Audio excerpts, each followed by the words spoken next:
Welcome to the Green Hat Local SEO Podcast, where Kyle Cena'd delivers hard-hitting, actionable tips and strategies to help business owners dominate their local market and crush the competition. Kyle's no-holds-barred approach cuts through the noise of traditional SEO, focusing on battle-tested tactics that deliver real results. He's here to arm you with the tools you need to skyrocket your rankings, generate more leads, and grow your business online. If you're tired of hearing the same old SEO nonsense and want to learn the truth, this is the podcast for you.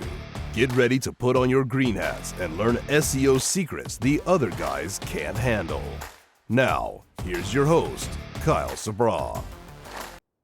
Hi, this is Kyle from Green Hat Local SEO, and in this episode of the Green Hat Local SEO podcast, I'm going to go over what happens when you can't even see yourself in your own backyard.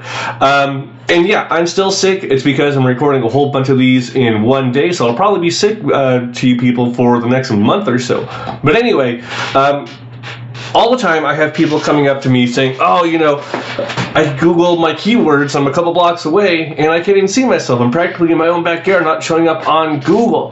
Well, yeah, sometimes that fucking happens because your website and your SEO sucks. And it sucks if people don't understand this, but sometimes you are so mistrusted by Google, or Google has such little information on you that they're not going to want to rank you for your keyword 50 feet away from where you are. You could stand in the front of your building or the front of your house, Google your keyword, and go into your backyard and not be seen anywhere. You're invisible. You can't be seen.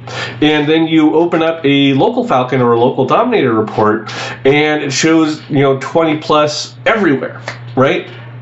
And that's really hard for some people to understand why they can't be seen, just a few feet away from their business, practically in their own backyard. Well, you have to solve these problems before you go on a major SEO campaign, because if you can't be seen anywhere, you've got bigger fucking problems. At this point, really, it's either you hire Green Hat Local SEO to fix this shit, or you just spend twice as much on Google Ads or Meta Ads to get seen and get clients. But so here are the reasons, and here are the major things that I see when people are literally ranking in spot 20 plus, just in the immediate vicinity of their business. One, their GBP has been suspended and they don't know it. And this happens sometimes. Google will randomly, seemingly at random, suspend GBPs.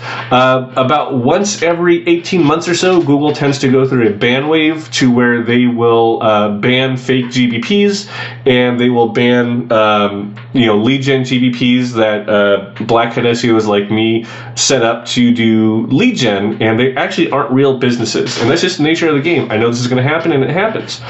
But sometimes legitimate businesses will get swept up in that. And if you're not watching your emails and you're not staying on top of this, then it can happen and you won't know about it. And I've seen this to where people don't know about this for weeks and weeks until they finally just decide to check their email or look up their business and it says, oh, it's been suspended, fuck you, right? So that's the first thing we always check is, have you been suspended? Now, what causes suspensions? One, it could be, like I said, Google. About once every 18 months, Google will go through and suspend all these fake lead gen GBPs. Two, if you change the name on your business. Three, if you change the phone number on your business.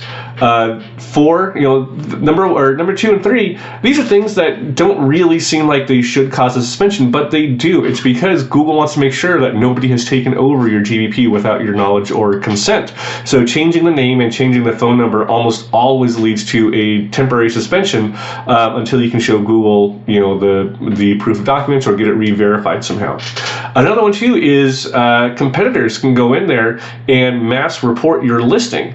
And I've seen this happen before to where a competitor will have their employees, I'll pay somebody from Upwork or whatever, or a bunch of people from Reddit to actually go in and report your listing as closed. And then Google will put it as temporarily closed, permanently closed, and poof, you're gone off of the SERPs.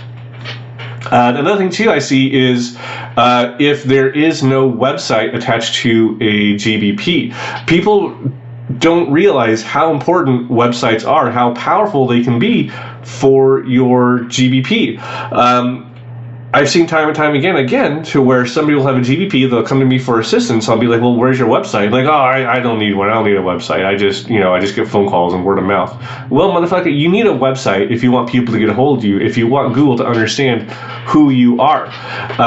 For the majority of sites, of GBPs that I see that aren't ranking in their own backyard, that are invisible and can't be seen, and haven't been suspended, it's because they haven't even bothered to get a website up yet. Google used to give out the free one-page websites for each GBP. It was, business.google.com, or I'm sorry, business.site. And that was great for a while, but they took that back. If you don't want to bother with paying somebody, or you can't afford to pay somebody to create a website for you right now, then your best bet for a free or low-cost website is just use Google's free website builder. Go to sites.google.com and just get a free website there and then hook that into your Google business profile. Another reason that I see people who can't even rank in their backyard, assuming they have their GBP, assuming they have their website, is because their citations and all the information about them is conflicting. So, if your information on the internet, like not just your citations, but even your social media and everything, if all that information is conflicting, it gives different addresses, different phone numbers, different business names, things like that, then Google can't trust it. This is part of brand building, which I talked about in my Build Brands Not Bullshit episode from back at the beginning of January.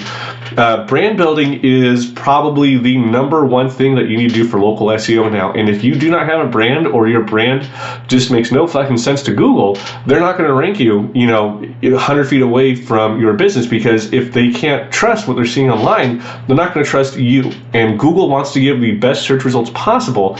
And if they can't verify that information, or understand who you are, or trust who you are, they're not going to recommend you to anybody. I mean, think about it.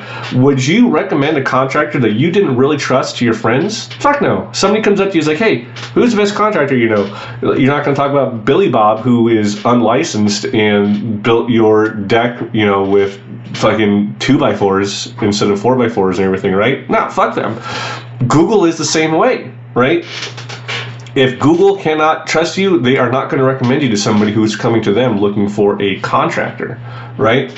So another reason that I see people who are not being seen on their, just around their business, is maybe they did SEO a little too much. So over-optimization is rare, but it does happen. So somebody who's playing around with SEO and doesn't really fucking know what they're doing can do a lot of damage inadvertently to their GBP and to their website.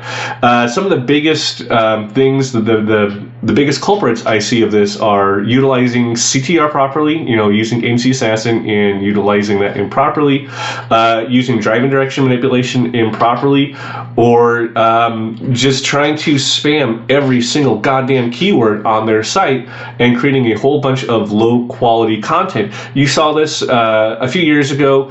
There were dickhead influencers like Jackie Chu and Julian Goldie who are like, oh, look at me, I'm so smart, I'm just using ChatGPT and creating mass page sites.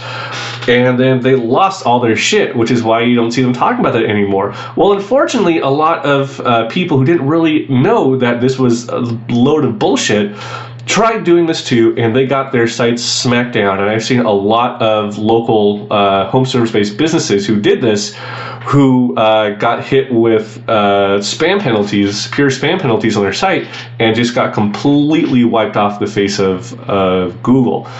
So if that's the case, and you got hit with this helpful content update or with a manual penalty, you're fucked. Like, I'm sorry, but you need to just get a new website, and nuclear option is to fucking close up your GBP and open up a new one, because you fucked yourself, right? So, another way too, like I said, with CTR, is if you do CTR improperly, CTR can be a hugely powerful tool. CTR and driving direction manipulation can be a hugely powerful tool, but if you don't do it in a natural way, Google is going to flag your GBP as spam. At worst, at best, it's just going to ignore all the clicks. But I have seen it to where people have completely destroyed their GBPs by slamming too many clicks onto their GBP, by slamming too many driving directions under their GBP, and then their thing drops like a stone. And typically when that happens, it's hard to to creep up past spot 10 again. And this is one thing where you just got to wait it out. You got to stop CTR completely. And I've seen it take like a year to get back into the map pack, which is why you don't do CTR by yourself and you hire somebody who actually knows what they're doing to do it for you. Driving directions, same way.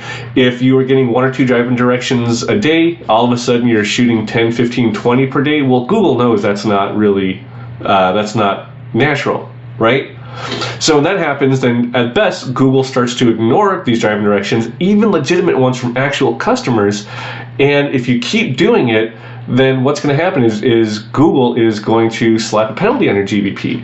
And what we see happening is people will do this, their GBP will do really well for a bit, and then it'll drop. So then they shoot more driving directions or more CTR, thinking that's the problem, which pisses Google off even more. And then Google slaps his penalty on you, and then again, you're not going to be seen fucking anywhere. It used to be that your website or your GBP would never crawl up past spot 20 again, but now we're seeing once you stop and you actually work on building out your brand, building out your backlink profile, building out your website, in about a year you can crawl back up to the map pack.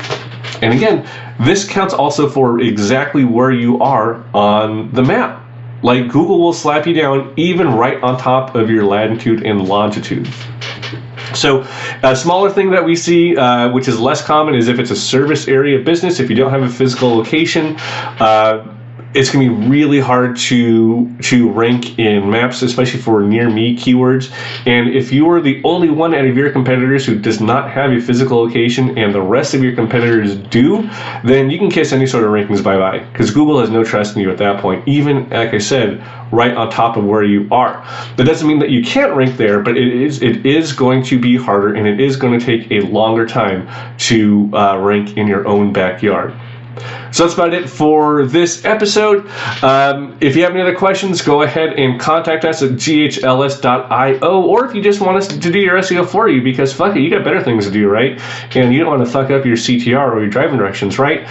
If you do want to learn more about this and you do want to learn about yourself, then check out the Rank Advantage Phoenix testing community that we are a part of with Moon Hussein from Local SEO Phoenix, where we go over the tests that we're doing, what we think is working, and why it's working, and you'll learn straight from us on what to do for your SEO. So again, my name is Kyle Sabra from the Green Hat Local SEO Podcast, and I will talk to you later.